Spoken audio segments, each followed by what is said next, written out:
नमस्कार मंडळी, मी आहे तुमची मैत्रीण अलिशा आणि स्वागत आहे आपल्या यूट्यूब चॅनलवर। आज आपण बघणार आहोत 3 असे क्रंचेस एक्सरसाइजेस जे तुम्हाला पोटावरची चरबी कमी करण्यासाठी मदत होईल। आता हे एक्सरसाइजेस ना मी स्वतः माझ्या वेट लॉस जर्नीमध्ये वापरलेले आहेत। माझं वजन 80 kg होतं आणि मी ते आता 60 kg वर आणलेलं आहे आणि ह्या माझ्या जर्नीमध्ये मला हे बरेच एक्सरसाइजेस खूपच महत्त्वाचे ठरलेले आहेत। त्यामुळे मी तुमच्यासोबत हे सगळे काही एक्सरसाइजेस शेअर करणार आहेत जे माझ्यासाठी उपयोगी ठरले। चला तर मग पाहूया आपण क्रंचीचे 3 असे प्रकार जे आपण फॉलो करू शकतो आणि ते आपल्या अप्पर कोरला कमी होण्यासाठी मदत होईल। चला तर मग पाहूया। First exercise crunches.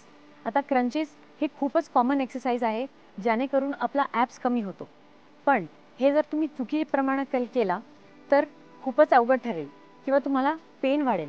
त्यामुळे व्हिडिओमध्ये जसं दाखवलेलं आहे तसे तुम्हाला व्यवस्थित फॉलो करायचं आहे।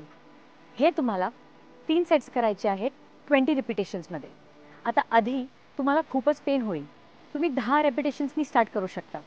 10 रिपिटेशन 3 सेट्स ईच। पण हळूहळू जसं जसं तुम्ही रेग्युलर प्रॅक्टिस कराल तसं तसं तुम्हाला रिपिटेशन वाढवायचे आहेत। हे दुसरं वर्कआउट ते आहे ओव्हरहेड क्रंचेस। हा क्रंचेसचा दुसरा प्रकार आहे जे आपल्याला अप्पर कोर टाईट करण्यासाठी फार मदत होतं आणि पोटावरची जी चरबी आहे ती कमी करण्यासाठी खूप मदत होतं। त्यामुळे तुम्ही जसं व्हिडिओमध्ये दाखवलेलं आहे व्यवस्थितपणे तुम्ही फॉलो करा। थर्ड आहे मेडिसिन बॉल क्रंचेस। आता बऱ्याच जिममध्ये आपल्याला हे बॉल बघायला मिळतं आणि हे बॉल आपल्याला वाटतं की काय महत्त्वाचं ठरेल, पण हे बॉल ह्या बॉल सोबत तुम्ही क्रंचेस करू शकता आणि हे क्रंचेस ना अप्पर ॲप्स कमी करण्यासाठी फार मदत होते। थोडासा क्रंच तुम्हाला करायचा आहे आणि हे लक्षात ठेवा आपल्याला ब्रीदिंगवर लक्ष ठेवायचं आहे। ज्यावेळी तुम्ही कुठलेही कोर एक्सरसाइजेस करता त्यावेळी ब्रीदिंग खूप महत्त्वाचं ठरतं आणि हे छोटे चेंजेस जर तुम्ही आपल्या ॲप्स वर्कआउटमध्ये घातलं तर खूपच चांगले रिझल्ट मिळतील।